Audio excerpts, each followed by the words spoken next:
উৎসর্গ করে দিয়েছেন। আপনাদেরকে ভোট দেন। আজকে ভোট চাইবো না আপনাদের কাছে, আমরা ভোট চাইতে আসিনি। অধিকার সমাবেশ, আমার আপনার সংবিধান যে অধিকার দিয়েছে সেই অধিকার সম্পর্কে এখানে আলোচনা হবে এবং এই অধিকার সমাবেশে যে সকল উদ্দেশ্যগুলো, যে সকল পয়েন্টগুলো উল্লেখ করা হয়েছে, দাবি দেওয়াগুলো, সেগুলো সংবিধান মোতাবেকই উল্লেখ করা হয়েছে। অতএব ভারতবর্ষের সংবিধান আপনাকে ভোটাধিকার দিয়েছে, সেই ভোটাধিকার দিয়ে আপনি একজন সরকারকে নির্বাচিত করেন, কাউকে বিধানসভাতে পাঠান, কাউকে পার্লামেন্টে পাঠান। তারা এই বিভিন্ন আইনগুলোকে পার্লামেন্ট থেকে, বিধানসভা থেকে, রাজ্যসভা থেকে তারা প্রস্তাব আকারে পাস করে আমাদের রাষ্ট্রপতিকে দিয়ে সিগনেচার করিয়ে তারা আইনে রূপান্তরিত করে। ভারতবর্ষের সংবিধানকে আজকে গোটা ভারতবর্ষে বাবা সাহেব আম্বেদকর যে সংবিধান লিখে গেছিলেন, মূল চক্রান্ত যেটা হচ্ছে সেই বাবা সাহেব আম্বেদকরের সংবিধানকে বিজেপি সরকার মুছে দিতে চায়।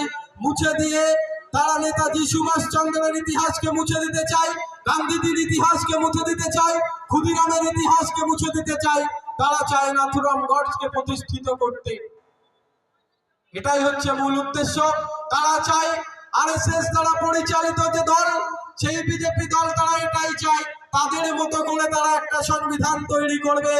যেমন এ ভারতবর্ষের আপনারা দেখতে পেয়েছেন, শুধুমাত্র আমরা জানি এ ভারতবর্ষে 20টার অধিক ভাষাভাষী মানুষ বাস করে, 21টারও বেশি ভাষাভাষী মানুষ বাস করে। কেউ হিন্দি, কেউ ইংলিশ, কেউ তামিল, অনেক ভাষাভাষী মানুষ বাস করে। কিন্তু গোটা ভারতবর্ষের আপনারা প্রত্যেকটা রাজ্যের দিকে তাকালে দেখতে পাবেন কোথাও গুজরাটিদের উপরে আক্রমণ নেই, কোথাও হিন্দি ভাষাভাষী মানুষের উপরে আক্রমণ নেই, কোথাও মারাঠিদের উপরে আক্রমণ নেই।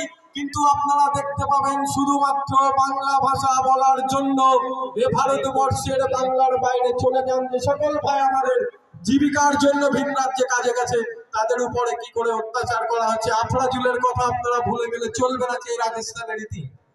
যাই হোক, আমাদের অনেক বক্তা আছে, আমি আমার সংক্ষিপ্ত বক্তব্য আকারে এটাই বলবো, ভারতবর্ষের সংবিধান আপনাকে অধিকার দিয়েছে।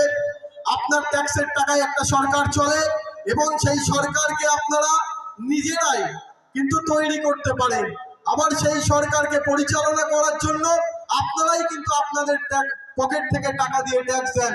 তাহলে একটা সরকারের দায়িত্বের ভিতরে পড়ে আপনার নিরাপত্তার ব্যবস্থা করা, আপনার বাড়ির বাচ্চা মেয়ে আমাদের মহিলাদের নিরাপত্তার ব্যবস্থা করা, কর্মসংস্থানের ব্যবস্থা করা, স্বাস্থ্যের ব্যবস্থা করা, শিক্ষার ব্যবস্থা করা। আজকে আপনারা শুধু চিন্তা করে দেখবেন 2011 সালের পর থেকে আর 2014 সালের পর থেকে পশ্চিমবঙ্গ সহ ভারতবর্ষে শিক্ষার পরিকাঠামো কোথায় গেছে, স্বাস্থ্যের পরিকাঠামো কোথায় গেছে।